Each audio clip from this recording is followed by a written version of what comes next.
Okay.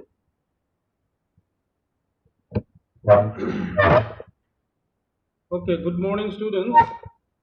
Today we are going to start our module number three, which is actually into the science of remote sensing.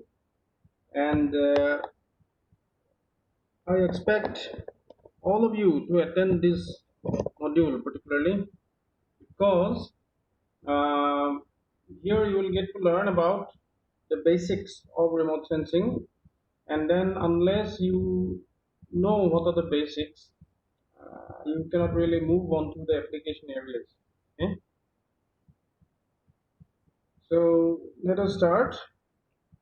Uh, I think all of you have got your marks, is it?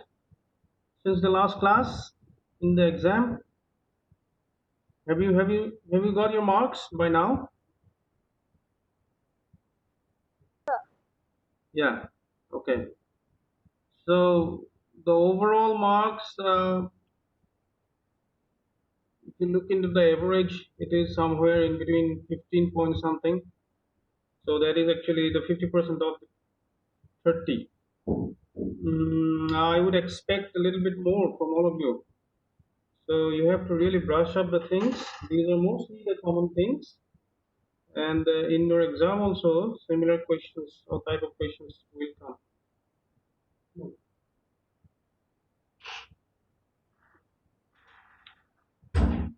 Okay, so I would take up these kind of sudden class tests for all the modules, and that will actually add to your overall sessional marks. Okay? So let us start with today's class on remote sensing and its introduction. So as we have discussed in our previous background of remote sensing consists of two words, as you can see here on the screen. One is remote, another one is sensing. Is it? So basically, it is uh, kind of getting information from certain objects of interest, but we do it without directly being in touch with that particular object. So actually, by knowingly or unknowingly, we as human beings, we are conducting remote sensing for ourselves. And how have we done it? We have done it through our five sensors that we have. So, for example, what are the five sensors? We have got eyes, our eyes, a pair of eyes. Then we have the sense of our smell. With the nose, you smell it. Using your tongue, you can taste. With the skin, you can feel. And with your ears, we hear something. Okay. Uh, so if you look into these sensors in your body, out of the five sensors, four sensors are actually remote sensors. That means if you are looking at some certain things, so as I am talking to you now, I am looking onto my screen, and I am not really directly in contact with the screen. Similarly, if I am listening to something, I can hear it from a distance without directly putting my ear onto the source from where the sounding is coming, sound is omitted. Similarly, if you want to feel if it is a hot or cold day today, you don't have to really sit on something. You can feel it by sitting in the room itself. You can get a sense of the temperature. So that is also being done through a distance. And the only sensor that is not really a remote sensor in our body is, which is that? That is our tongue. So with the tongue, when you want to taste something, you have to really put uh, the food on your mouth. And that point of time only you will tell or you are able to say if the food is really good or if the food is really sour, the food is really hot, cold, something like that. So all of our five sensors, four are actually remote So basically, remote sensing is you or we extract the information that we need from a particular object, but in doing so, we are not really in touch with that object or object of interest. So if you look at the definitions of remote sensing, it goes on like this, but these are just the two definitions. The essence of the definition remains the same. The first definition says remote sensing is acquisition of physical data of an object without touch or contact. Okay, that is by Linz and Simonet. So if you look at the year 1976, as I said, or if I have been saying it over and over again, this is a fairly newer subject. So by 1976, this definition, Linz and Simonet has said that remote sensing is something that you extract the information and then you don't touch or contact the object of interest. Similar definition is being put forward.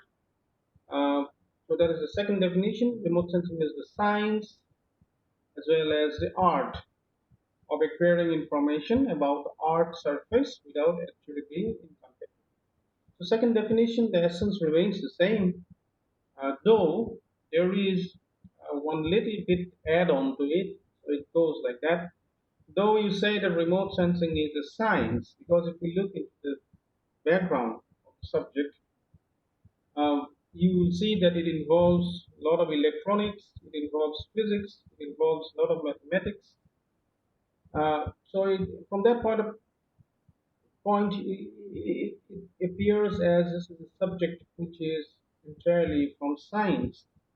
But if I again say that from person to person, depending on who is using this subject, there may be little bit variations in the outcome, or there may be some of the variations in the results that we would see. So that variation is influenced by someone's own expertise on the subject. So this holds good for any other subject.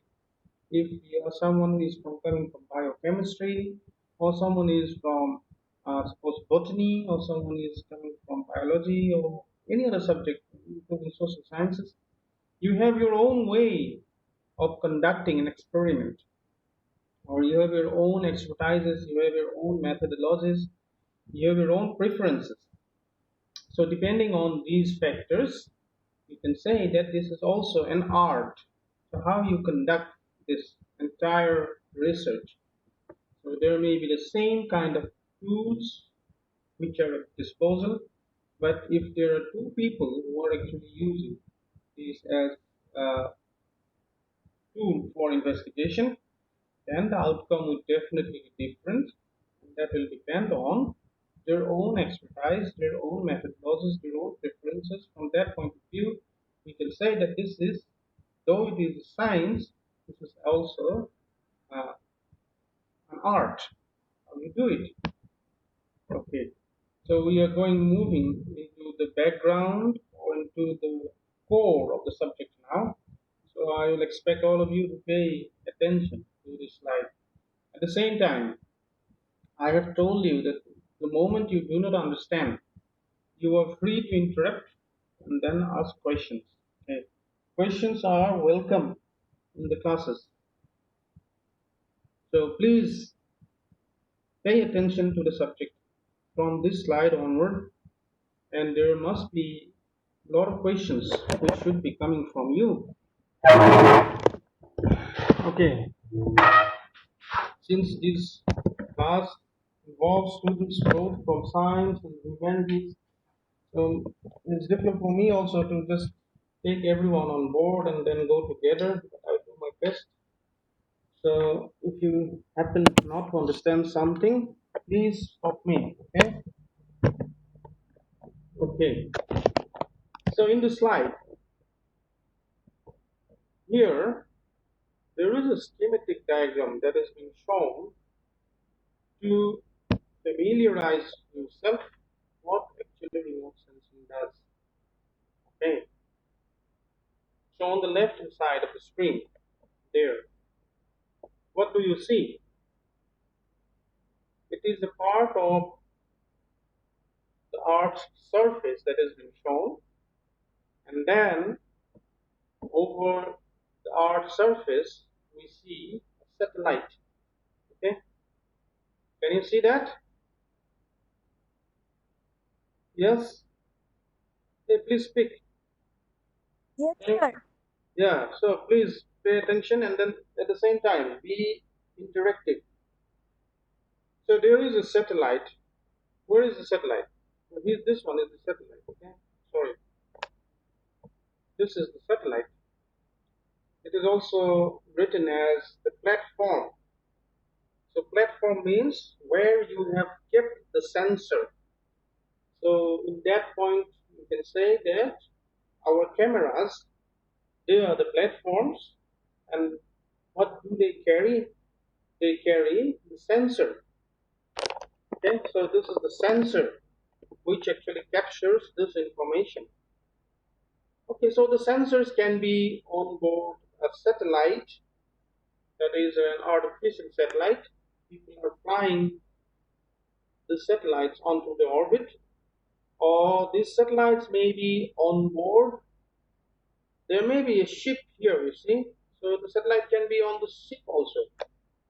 If there is a balloon or gas balloon and you are putting a satellite, so that will also do. There may be a UAV or drone. Nowadays, lot of uh, videos are being prepared using the drone. You know, drone or the UAV. UAV means unmanned aerial vehicle.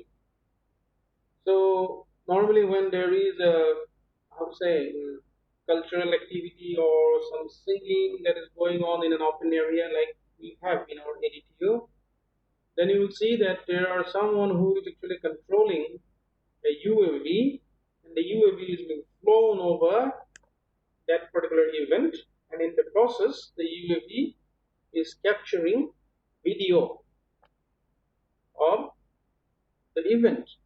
So that video is being used to create a beautiful video of the whole event, which has again been uploaded to a lot of social platforms. So this is just one application area of the UAV, of the drone. So if you put a similar kind of sensor on an UAV and then you fly that sensor over a certain area from where you are expecting to receive certain information, that is also that can also be remote sensing. So the same thing happens. We are building satellites or platforms, and inside the satellites we are fitting the sensors, and then the satellites are being flown into the orbit, which is normally about 700 to 1000 kilometer from the surface of the earth, and then these satellites are being constantly rotating our world or our art, and in the process they are taking photographs or they are capturing information. So if you have remembered the first class that I gave, there are two kinds of satellites which were mostly being discussed. One kind of satellite was those satellites which are flown from North Pole to the South Pole, again from south to north, or you can say from south to north, again to south, or north to south. So this is mostly from north to south in that direction. And most of these Earth observation satellites or this kind of remote sensing satellites prefer to follow that orbit. So how does they take photograph? So this is the satellite which is being constantly flying from north to south, again going up to north, and then the Earth is rotating, right? So in the process, it is capturing different places of the Earth, and this is known as a polar orbit satellite. Polar orbit. So the satellite which is moving from north to south again to south. Oh, sorry, north. But there is entirely a different kind of satellite which is being flown at a much higher altitude.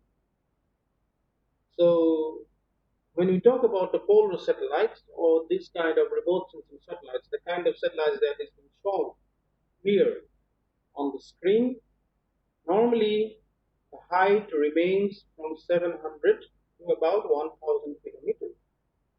So in terms of uh, comparison, this is not a very long distance.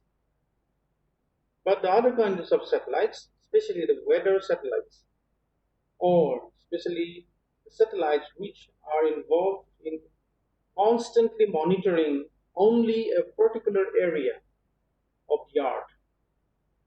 So these satellites are flown at a much higher altitude, which is also about 36, uh, about 25,000 kilometers to 36,000 kilometers. So these kind of satellites, they involve an entirely different kind of engineering and science. Okay? Remember, compare the distance. It's huge difference. 700 and 25,000.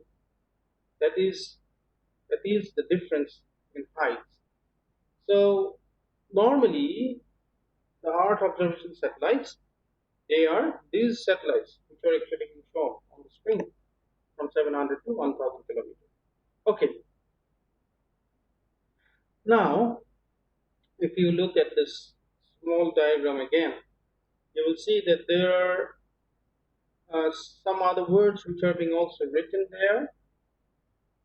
So the next question comes, when the satellite is constantly taking or capturing information, this kind of information, what are actually these informations? This word is appearing again and again, capturing information. Okay, so what are these informations? Next question. So in plain terms, or in a simple way, we can say that these are the levels of energy which is being recorded at the sensor. What is this? These are levels of energy. That means we all, as objects, we reflect or emit or scatter some amount of energy. So if you say what is this energy is all about, so then again I have to go back. So when you look at the sun, we say that sun is the source of all the energy. If there is no sun, within maybe 5 minutes, we all will be finished. Why? Because we don't have an energy to keep on going. Because from the sun's rays or from the sun's electromagnetic radiation that is constantly being coming from the sun, these rays are also the energy that we are talking about. So when this energy is coming from the sun, as you can see on this slide, it is entering our atmosphere and then it is penetrating the atmosphere and then hitting many different objects on the surface of the earth. For example, the sun's rays, they come, they penetrate the atmosphere, they hit you, they hit me, or they hit many other objects on the earth, and in the process what happens? A part of the energy that falls upon you or upon me or many other objects, it gets reflected. Okay, so say the energy is coming or the wave is coming from the sun, it is penetrating the atmosphere, it is hitting me. A part of the energy I will absorb for my own survival, and then a part of the energy will ultimately go back in a different direction. That is the process of reflection. You know what reflection is it? Yes? I hope you know what is reflection. Yes or no? Students?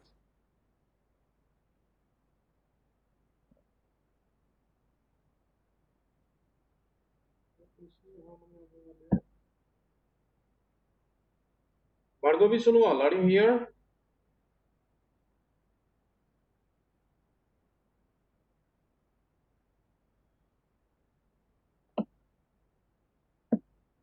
Osimnath?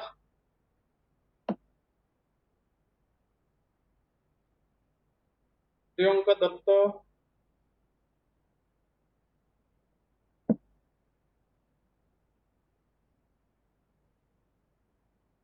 What is reflection? Asif? Asif Ahmed?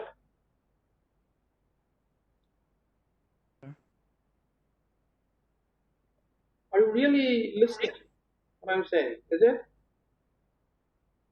Sorry, I can hear. You can hear me. Yeah, yeah. Okay, okay. So do you have an understanding what is reflection? Yes, yes. Okay, okay. So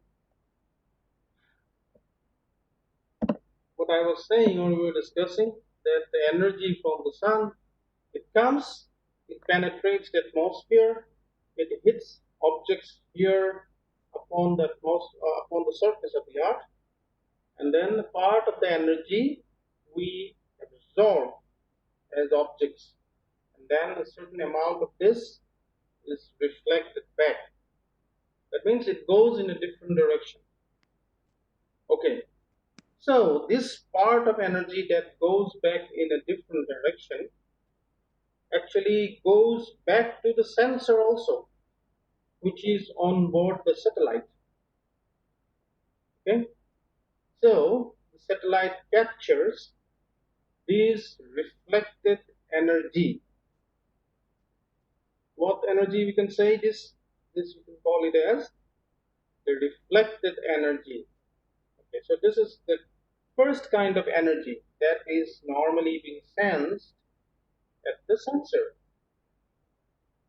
That is why here you can see the first energy is written as reflected energy. Okay, then there are another two kinds of energy which are also being sensed at the sensor. Let us talk about the second kind of energy. So sometimes what happens when there is the sun's rays, they come, they cross the atmosphere, they hit you and I, and then objects on the surface of the earth. We absorb a part of the energy, and then there are some chemical interactions that happen inside our bodies, and then we emit this energy in a different wavelength. Okay? So we become a kind of source in that case. So this kind of energy also is being sensed back at the sensor, which is 700 kilometers above the surface of the earth. So you have learned about two kinds of energy, right? One is the reflected energy, one is the emitted energy, and then the third one is known as the scattered energy. What is the scattered energy? Okay, so as the sun's rays try to come to the earth, you know that in between the earth and the sun there is our upper crust of atmosphere, and it has got different layers. So depending on the wavelength of the sun's energy, all the rays cannot come down to the earth. So on the atmosphere, we have aerosol particles, we have got dust, we have got a lot of other things, very small. So the part of the energy, when they try to come down to the surface of the earth, they hit these small particles which are present in the atmosphere. What are these small particles? They may be dust particles, they may be aerosols, they may be small microbes or whatever present there. So they, in the process, they are scattered in the atmosphere itself. So they really cannot come down to the earth. And they become scattered. They become scattered from the atmosphere itself. And then a part of this scattered energy also is being sensed back at the sensor. So normally when you talk about the kind of energy that the sensor is constantly trying to sense, we can categorize it into three different classes. One is the reflected energy. Okay, so this is the kind of energy that actually comes from the sun, penetrates the atmosphere, hits you, I, the building, the trees, and then again goes back a part of it. So that is the scattered energy. Another one is the emitted energy. It means part of the energy what we absorb, and then some chemical reactions happen within us. We become a source and then we emit it in some other wavelengths. So that is also being sensed. And the third one is the kind of energy which really cannot penetrate down to the surface, but rather it is being scattered from the atmosphere back to the sensor. So normally three kinds of energies are being constantly sensed by the sensors.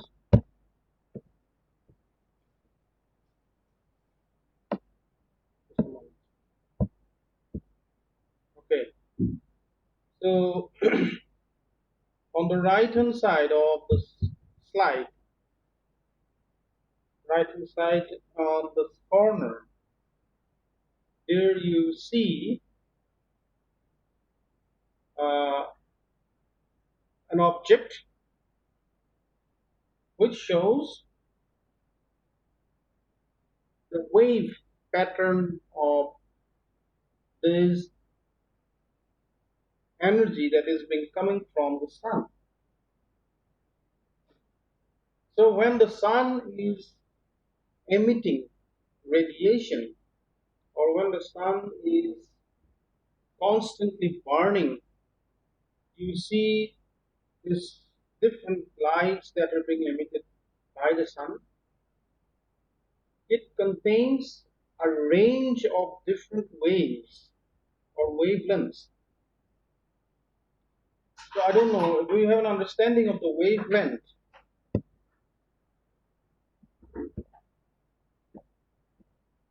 What is a wavelength? Let me draw you here, if I can. Just a moment.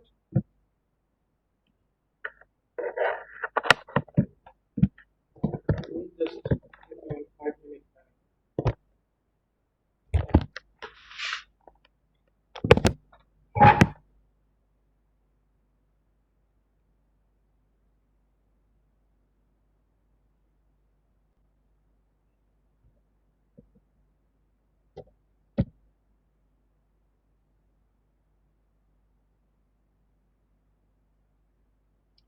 Okay, so I'm using this paintbrush. So can you see my paintbrush here? So when we are talking about the kind of energy that is coming from the sun, it can be represented in the form of a wave. This wave has got a mathematical expression.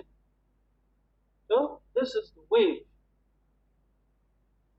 So normally the distance from one peak, this is known as the peak,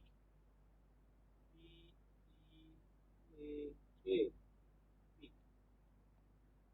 One peak to the neighboring peak is represented by the Greek symbol known as lambda.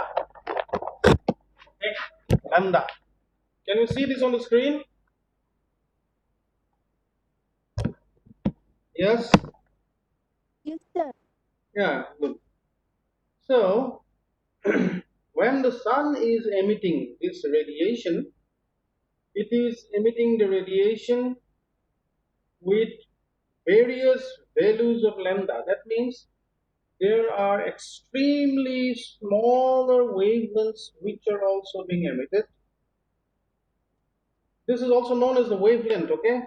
This lambda is actually the wavelength.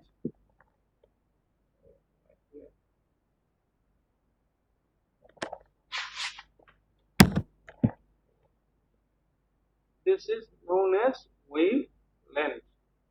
L-E-N-G-H, wavelength or lambda. So this wavelength is very crucial in our remote sensing applications. So you have to understand what wavelength is.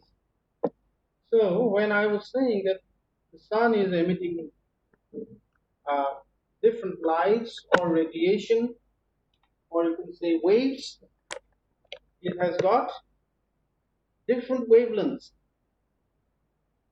There are extremely smaller wavelengths, and then at the same time, there are wavelengths which are in terms of almost 1 kilometer.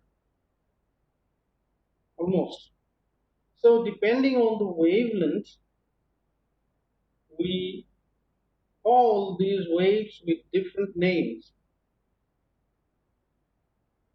So if the wavelength is very small, that means from one peak to a neighboring peak, if it is very small, this one, then this is also known as the gamma rays.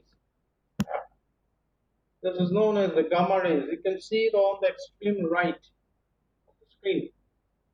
When the wavelength is very small, then a little bigger than that, it is known as the X-ray. So if the wavelength is slightly bigger than the X-rays, this is known as the ultraviolet. So we further increase the wavelength, then it is the visible range. So why do you call it the visible range? That means our eyes, our means all the humans, if you are all animals, our eyes have a limitation. What is the limitation? That it can capture information which is coming with a particular wavelength only. And this wavelength ranges from 400 up to 700 nanometer. Nanometer means 10 to the power minus 9 meter. Okay? Don't be scared with these words, okay? Because these are general science. This is not really too much technical that I am really speaking.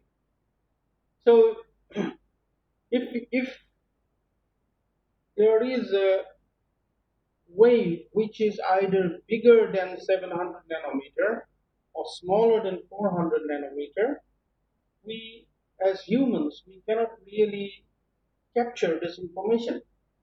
That is the limitation of our sensor. Which sensors I am talking? the eyes as the sensor.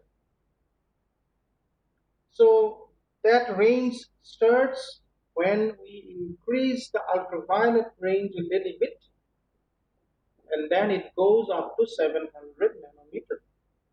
I'm talking in terms of the wavelength. Okay? So the amazing thing is that though this is a very small fraction of the entire electromagnetic spectrum that is being coming from the sun, 400 to 700, the range is 300. Within this range of wavelength, we see the billions and billions of colors that the world actually throws at us. We can differentiate the colors, we can differentiate the tones, we can differentiate the textures, we can also differentiate the contrasts, the brightnesses, all these things. So the moment you see that, you see the world so colorful, different shades of green, different shades of blue, different shades of red, ultraviolet. This all falls within this 300 nanometer range of wavelength. Amazing. Because though this is a very tiny fraction of the range of the entire electromagnetic spectrum that has been coming from the sun, this allows us to see the billions and almost trillions of colors and shades, whatever you can imagine. Okay? The reason that you see the world so colorful is because you can only see this 300 nanometer, or your eyes as a sensors can capture information that is coming only within this range. For example, if you see something red, why do you see something red? It means the energy that the sun is emitting, it is hitting that particular object. For example, if I look this bag as a red color, why do I see this as a red color? Because when the energy from the sun, it is coming and then hitting the material of the pigment which is on this bag, the kind of reflected energy that is coming onto my eyes falls within that red range. That means the wavelength which the eyes are being capturing is about 700 nanometer. So if you look at the screen, if you increase from 400 to 700 nanometer, you can see different colors starting from blue up to red. So if something is red within the visible spectrum, it is towards the bigger wavelength. Or you can say the wavelength falls in the red zone. Which wavelength? The wavelength that is being reflected by the material of this pigment which is on this bag. That's why you see it on the red color. If you see something green, that means all other different wavelengths are being absorbed. Only the wavelength that falls within the green range is being emitted. So what is the green range? Around 500 nanometer. Okay, so you a little bit think about what I am discussing today. I am going very slow actually, but this is something really important. We cannot escape this part. This is going to end this lecture almost in 5 minutes. But this is a very important slide.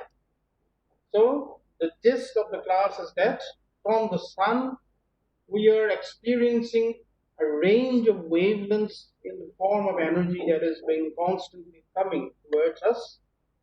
The smaller the wavelength, these are the gamma rays, little bit bigger the wavelength, these are the X-rays, then ultraviolet, then comes the visible light, and then the near infrared, then the far wave infrared, then comes the microwaves, then the radio waves, and so on. So these wavelengths, they vary in their sizes. They have a physical dimension. So smaller the wavelength, names are different. Gamma rays. Again, if it is a small wavelength, they cannot really penetrate the atmosphere. That is why ultraviolet rays, they cannot penetrate the atmosphere and then hit us. So there is an ozone layer which prevents the ultraviolet rays to penetrate the atmosphere and then touch us. But because of climate change, this ozone layer is depleting. It has been reduced, and now we are experiencing more and more of this ultraviolet coming and then bombarding us, and which is cause of concern because this is the region number of cancer patients are increasing. So for the time being, we'll stop here. Then again, we'll continue our discussion tomorrow probably from this night onwards. So I will share you the slide. You also go back and then try to get a grasp of whatever things have been discussed today. Okay? Remote sensing, three things. They sense the energy. What kind of energy? Three different categories of energy. Reflected energy, emitted energy, and scattered energy. And then the suns is the source of all this energy, and then this energy is actually coming in a range which is known as the electromagnetic spectrum, range of various wavelengths, and then accordingly they have got different names and then different properties. Okay, so I have to share you, wait a minute, there's this thing, your attendance is